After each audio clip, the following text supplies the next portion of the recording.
Charlotte, hey, congratulations on your new film, Fior di Latte.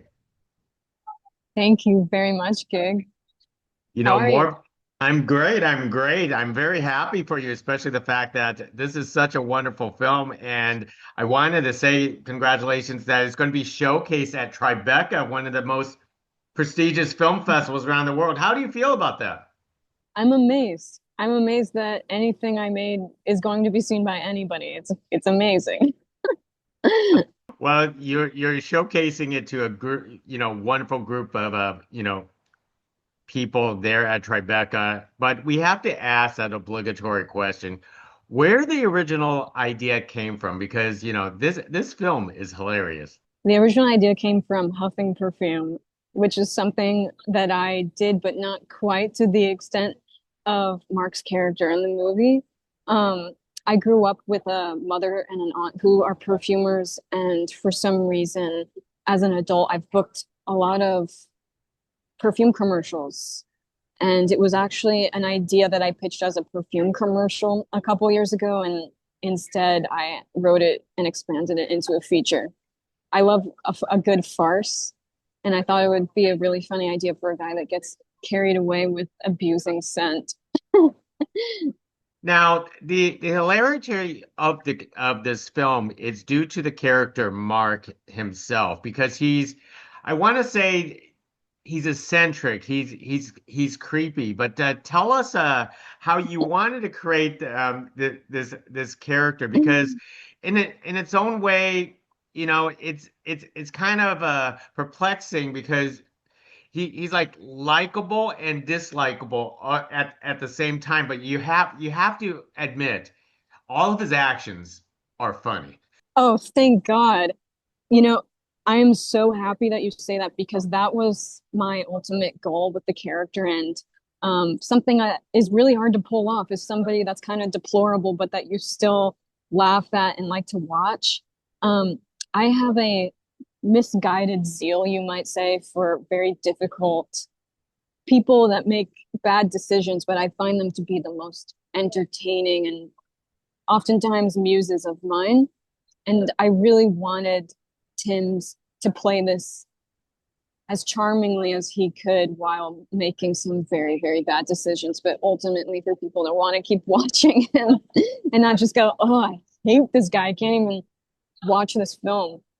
But I think he teeters the line in an amusing way. So true, so true. And I think the wonderful theme about his actions is that he was stuck in a memory in the past, not realizing that essentially he kind of won that prize, but not realizing it himself. Now, tell us about your lead actor Tim, on how you casted him and the direction you gave him on portraying Mark. I saw something in Tim Heidecker that not a lot of comedians and comics have, which is a sincerity that I really wanted the character to have. And no matter what Tim does, it's funny, but there's a sincerity and a naivete to, thank you, to his everything that he does that I thought was really important in this character. And I knew that Tim could play this charmingly and also possess sort of a childlike quality, and that we would still want to watch him. Now, the thing about all of this is the humor, and tell us about the development of your style of humor for this film. And did you find it difficult and challenging to, how can you say, to present this humor onto a script and onto screen? That's interesting. I'm not sure if it's something that I'm even completely conscious of. I think that like everybody's brand of humor is curated after, a lifetime and years of watching comedy films. I am a massive Blake Edwards fan, a massive Frank Tashlin film fan, Artists and Models and Jerry Lewis. Those are my go-tos, which those are all quite broad comedies. And I wouldn't quite call this a broad comedy, but I think that all of those films have really shaped my sense of humor, and I love a dark sense of humor. And just people that I have met and had experiences with those funny things that have happened in my life are the things that I sort of try to infuse my script with. I'm the kind of person that if something funny happens to me, I immediately write it down. And oftentimes when I'm writing, I'll look back at those lists and those notes and I'll try to put that back into a script. Because it is hard to write comedy, but I think it has to come from a place of truth, or else it's not very funny to me. I find there's a lot of parallels, and I think a little bit of Mark was in you, especially the fact that he was a playwright who tries to write comedy himself. So Mhm. so how much of yourself was into to Mark as you developed that character? Well, I think especially with him being a writer, that's something that I relate to so much. Before I started writing the script, I was writing a different story that was loosely based on the Jerry Lewis and Sammy Petrillo story. For those who are familiar with those two people, and I wasn't 100% sure what I was trying to say with that, so I was really laboring over that script, and it was taking a long time. And so I completely understand what that writer's block feels like. And like Mark's character, he sort of has to realize really the only way to write is to write from truth and to write from what you want to say. And you have to be clear on that. And writing this film was an exercise in me writing something more personal and vulnerable. But ultimately, it was completely easier to do that once I learned how. And so I relate to the character that I relate to the journey that he goes on as a writer in the film completely. I don't relate to him in many other ways aside from the superficiality of his interests with old show business and SS Adams gag toys and cartoons. On a deeper level, we're very different people. Now, the production wise, how tell us how you pulled it off. And I don't know if you really filmed it in Italy and then also filmed it here in the States with two different productions, but it had myself convinced you did pull that off. I did. We did do that. That would have been incredible if we were able to fake Queens for Italy. But we luckily we shot for 2 days in Italy, a very short amount of time. So what was that like, and how different it was shooting in on both sides of the world? Well, I had an amazing crew in Italy. It was kind of a leap of faith because there wasn't a lot of time to really know anybody. I was just sort of thrown into it.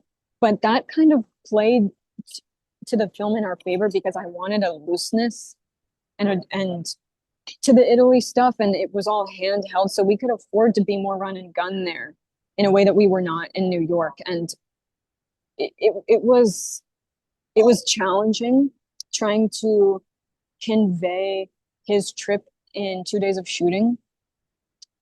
That was a challenge, but ultimately it was a very good exercise in thinking on my feet and just being creative, to be honest. So, for you, Charlotte, what's up next with you after this film, Fior di Latte? Next movie, the second you make your first movie, everyone wants to know what you're doing next. But I am writing another movie, and what I will say is that I am going to continue making movies and writing the music. Music is going to continue to play a very big part.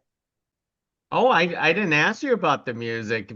That's okay. It's a free country gig. Oh no, but tell us more about writing your own music. I mean, not only it's a challenge to make your first movie, music to do both the music and a film. That is quite to put up a lot of hats for a single project. It it is, but you know, when I was a kid and I was making videos by myself, I had a hang up about stealing people's music and using it in my work. I thought that that was dishonest and it was plagiarism. So out of sort of necessity, I decided to start messing around with playing music and making music just so I had stuff for my own projects. And that has escalated And music has become kind of the most important thing to me about films. And the first thing that I think of before I even finished the script, I knew what the music was going to be in the movie and what songs he was going to be listening to when he was in Italy in the car. These are just things that I love to labor over.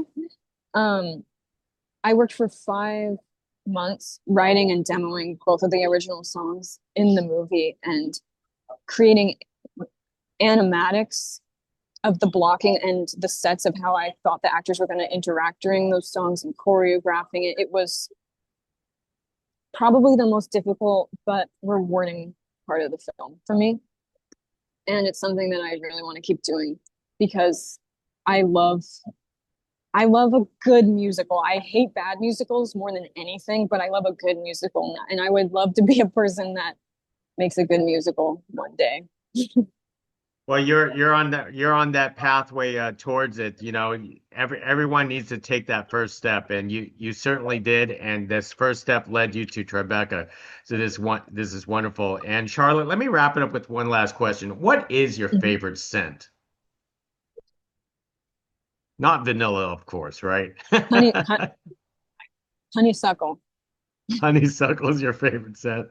Yeah, that's honestly my favorite scent. And we actually created a perfume for the movie that will be on sale in a couple stores around New York. That is all of the ingredients of the Fior di Latte in the movie. And one of the notes in Fior di Latte in the movie is honeysuckle. So, Wow. hmm so and the real orris as well, just like you see in the movie. So keep an eye out for that perfume in stores around Tribeca in New York, and you can smell what Mark is huffing if you choose. Not only people could watch the film, they could experience the film itself, just like Mark. They can do a Charlotte, huff along, not a sing along, but a huff along. I love it. Charlotte, thank you very much for speaking to us about Fior di Latte. Enjoy Tribeca. I will. Thank you so much.